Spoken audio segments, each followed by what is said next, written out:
আসসালামু আলাইকুম বন্ধুরা। আশা করি সবাই ভালো আছেন, সুস্থ আছেন। মহান আল্লাহ তাআলার কাছে লাখো কোটি শুকরিয়া যে আপনাদের সামনে কথা বলতে পেরেছি, এই জন্য আলহামদুলিল্লাহ। হ্যাঁ, জীবন চলার পথে অনেক বাধা বিপত্তি আসবে, সবকিছু জয় করে নিয়ে যেতে পারলে হইলো আমাদের জীবন। দেখেন, আমার চীনা হাঁস এবং দেশি মুরগিকে ফিড দিয়েছি, মাশাল্লাহ মাশাল্লাহ। ওরা খুব সুন্দর করে খাচ্ছে, দেখেন। খুবই ভালো লাগতেছে, এনজয় করতেছে ওদের সাথে। খুবই এনজয় করি ওদেরকে যখন খাবার দিই, তখন অনেক মজা হয়। ঠিক আছে, আমার অনেক ভালো লাগে। ভালোবাসার বন্ধুরা, আপনাদের সবাইকে এই শীতের ফুলের শুভেচ্ছা। ঠিক আছে, ফুলগুলো কার কার ভালো লাগে অবশ্যই জানি, সবার ফুল ভালো লাগে। ঠিক আছে, এই জন্য ফুলের ভালোবাসা দিলাম আপনাদেরকে। আর দেখেন আমার বড় চীন হাঁসগুলো, দেখেন এদেরকে আমি দান দিয়েছি, এরা দান খাচ্ছে। এদের খাবারটা আমি প্রায় সময় পরিবর্তন করে দিই, একবার এক খাবার দিই। এক খাবার ওদের মানে হয়, সবাই কিন্তু এক খাবার খেতে পছন্দ নয়। ওদেরও মাঝে মধ্যে ধান দেই, মাঝে মধ্যে ভাত দেই, মাঝে মধ্যে ফিড দেই। তো এক এক সময় এক এক খাবার দেওয়া হয়।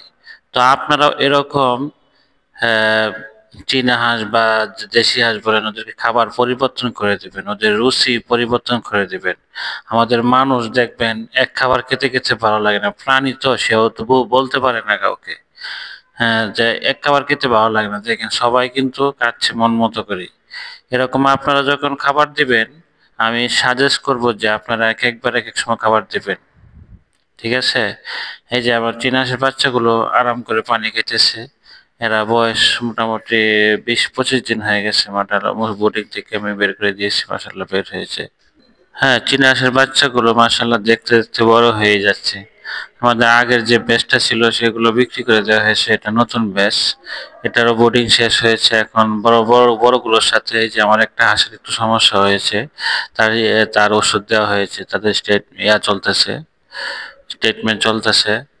আর ওদেরকে মাশাআল্লাহ খাবার দিয়ে সবসময় মোটামুটি সুস্থ রাখার জন্য সবসময় খাবার দিবেন বেশি বেশি করে। ঠিক আছে, এরা সবাই ডিম পাড়তেছে। এই পাশে কিছু আমার চেনা আশা আছে, এখানে এসে আড্ডা দিতেছে ওরা, পার্কিং করতেছে। দেখেন, এই যে আমি ফুলকপির পাতাগুলো দিয়েছিলাম, মাশাল্লাহ দেখেন। এটি আর সকালে দিলে বিকালে থাকে না, মোটামুটি সারাদিনই টুকটাক করে খাই। সব খাবারই দিই আর কি। ঠিক আছে, তো আপনারা যদি এরকম খামার করেন, সব খাবার দেওয়ার চেষ্টা করবেন। ঠিক আছে, তাহলে কি হয়, ওদের যে, দেখেন আমার হাঁসের গ্রোথ গুলো দেখেন, মাশাল্লাহ। ওদের বডি কনস্ট্রাকশন গুলো দেখেন, কালার গুলো দেখেন, মাশাল্লাহ কত সুন্দর দেখছেন। দেখতে পাচ্ছেন সবাই, দেখেন। হ্যাঁ দেখেন, ঠিক আছে। তো খামার যারা করতে চান, এরকম সব খাবারই ওদেরকে খাওয়াইতে হবে। ঠিক আছে, এই যে বাঁশঝাড়, আমাদের বাঁশঝাড় আছে, বাঁশঝাড়ের নিচে ওরা এসে সবসময় বসে থাকে আর কি। ঠিক আছে, হ্যাঁ যাই বলেন, আমি কিন্তু বাড়িতে আসলে কখনো বসে থাকি না। ঠিক আছে, এই যে আমি কিছুদিন আগে ছুটিতে এসেছিলাম, এই যে অনেকগুলো কচু কচু গাছ লাগিয়েছি। ঠিক আছে, এগুলো কি হয় জানেন বন্ধুরা, এগুলো আমাদের পারিবারিক চাহিদা কিন্তু মিটে। ঠিক আছে, এই যে এই কদিন পরে লতি খাওয়া যাবে, কচু খাওয়া যাবে। আমি 50টা চারা লাগিয়েছিলাম, এই যে দেখেন। এদিকে লাগিয়েছি আবার আপনার এই যে লাউ গাছ, দেখছেন, পানি লাউ গাছ কিন্তু উঠে গেছে উপরে। এগুলা কিন্তু কি জন্য করি, ফ্যামিলির জন্যই করি। ঠিক আছে, নিজের জন্যই করি, বা আত্মীয় স্বজন বা এলাকার মানুষের জন্য। এই যে আমার সিম, আমি কি এত সিম খেতে পারি? আমার ওয়াইফ আর আমি আর কয়টা সিম খাই? আমি তো বাড়িতেই থাকি না। আমার বাপ মেয়ে নিয়ে কয়টা সিম খেতে পারে? দেখেন অনেকগুলো সিম হয়েছে, মাশাল্লাহ। এমন কেউ নাই যে এই গ্রামে আমি সিম কাউকে দেই নাই। ঠিক আছে, আমার পানির হাঁসটাও মোটামুটি, যে চীনা হাঁসের জন্য তৈরি করেছিলাম, এরা এখানে গোসল টোসল করে, সব সময় গোসল করে। ঠিক আছে, এটা ডিম থেকে বের হয়েছে, এটাও ডিম থেকে বের হয়েছে, এরা ডিমে বসা ছিল। এই পাশে কিছু আমার হাঁস আছে, দেখেন এই যে একটা আছে এখানে, এই যে এখানে আছে 4-5টা। এরা এক একজন এক এক দিকে চড়ায় ছিটায় আছে আর কি। তো আপনাদেরকে দেখাচ্ছিলাম আর কি, যে হাঁসগুলা কোথায় কোথায় আছে। এই হাঁসটা আমার একটু সমস্যা হয়েছে, ওর ওষুধ খাওয়াচ্ছি, মাশাল্লাহ দেখি সুস্থ হয়ে যাবে। এই যে দেখেন আমার সিম গাছের ফলন দেখেন, মাশাল্লাহ দেখছেন, অনেক সিমের ফুল এসেছে, ভালো সিম হয়েছে। ঠিক আছে, এগুলো তো আসলে আমাদের কোনো ওষুধ, কোনো সার, এগুলো আসলে কিছু দেওয়া হয় না, মাশাল্লাহ। ঠিক আছে, দেখেন একদম পিওর জিনিসগুলো একদম, ঠিক আছে। তো আমাদের ফ্যামিলির চাহিদা পাশাপাশি আমাদের গ্রামের মানুষের চাহিদাও পূরণ হয় মাশাল্লাহ। সবাইকে দিয়ে থাকি, সবাই নিজের মতো তুলে নিয়ে যায়। দেখছেন, একটু কষ্ট করি আর কি, কষ্ট করলে হ্যাঁ আসলে পাওয়া যায় সবকিছু, ঠিক আছে। আপনারা এরকম কষ্ট করবেন, কষ্ট করলে এরকম আনন্দ লাগে, দেখতে ভালো লাগে, তুলতে ভালো লাগে, ঠিক আছে।